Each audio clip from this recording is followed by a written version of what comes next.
এদিকে সাপ্তাহিক ছুটির দিনে রাজধানীর কারওয়ান বাজারের মাছ বাজারে আছেন আফজাল হোসেন। যুক্ত হচ্ছে তার সঙ্গে।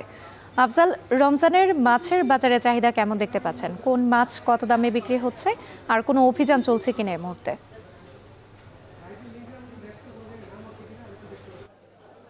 রাত্রি যেমনটি বলছিলেন, আজকে সাপ্তাহিক ছুটির দিন, তারপরেও মাছ বাজারে যারা বিক্রেতা আছেন তারা অভিযোগ করছেন বা জানিয়েছেন যে ছুটির দিন হওয়া সত্ত্বেও এবং রমজানের প্রায় শুরুর দিকে চলছে, তারপরেও বাজারে ক্রেতাদের কিন্তু উপস্থিতি বেশ কম। তারা যেভাবে প্রত্যাশা করেন সে তুলনায় নেই এবং তারা জানিয়েছেন যে প্রায় বিভিন্ন প্রজাতির মাছেই কেজি প্রতি 30 থেকে 40 টাকা, ক্ষেত্র বিশেষে আরও কিছুটা বেশি দাম কমেছে। এর কারণ হিসেবে বলছেন যে বাজারে যেমন ক্রেতার উপস্থিতি কম, অন্যদিকে পর্যাপ্ত চাহিদা রয়েছে এবং বেশিরভাগ ক্রেতাই শুরুর দিকে, রমজানের শুরুর দিকে সাধারণত বেশ কয়েক সপ্তাহের জন্য বা মাসের জন্য অনেকে মাছ কিনে ফেলে এবং এর ফলে এখন বাজারে ক্রেতার উপস্থিতি কম এবং এতে মাছের দাম স্বাভাবিকভাবেই কিছুটা কমেছে। আমি যদি দামটা জানিয়ে দিই যে বর্তমানে যে বিভিন্ন মানভেদে চিংড়ি রয়েছে সেটা 800 থেকে 1200-1300 টাকা কেজি বিক্রয় হচ্ছে।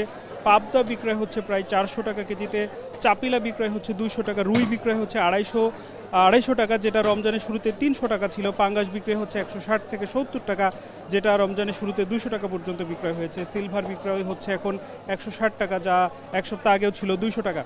এছাড়া বিভিন্ন জাতের মাছই কমেছে এবং আমরা কিছুক্ষণ আগে এখানে দেখেছি যে ভোক্তা অধিকারের পক্ষ থেকে একটি বিশেষ অভিযান পরিচালনা করা হয়েছে এবং এই অভিযানে এখানে বিশেষ গুরুত্ব আজকে যেটা পেয়েছে তার মধ্যে দেখেছি, আপনি জানেন যে অনেকে মাছের বাজারে যেটা সাদা মাছ, বিশেষ করে ওই মাছের ওপরে সাদা লাইট দেয় এবং যেটা কিছুটা লালচে রঙের মাছ আছে সেখানে লালচে রঙের ফিল্টার ব্যবহার করে। এতে মাছের যে প্রকৃত রং সেটা ক্রেতাদের কাছে দৃষ্টিগোচর হয়, অর্থাৎ তারা বুঝতে পারেন না এই লাইটের যে ইফেক্ট সেটার কারণে। এবং এই বিষয়টি আজকে বেশ জোরদার করেছেন এখানে যিনি ভোক্তা অধিকার অফিসার এসেছিলেন, তিনি প্রতিটি দোকানে দোকানে গিয়েছেন এবং সেখানে বিভিন্ন ধরনের যে অতিরিক্ত লাইট ব্যবহার করা হয়েছে তার বিরুদ্ধে সেই লাইটগুলো খুলে রাখতে বলেছেন এবং তাদের ব্যাপারে বেশ সতর্কতামূলক কথা এবং সতর্কতামূলক জরিমানা করেছেন। তো এই ছিল রাত্রি মাছের বাজার থেকে সব শেষ। রাজধানীর মাছ বাজারের খবর জানাতে যুক্ত ছিলেন আফজাল হোসেন।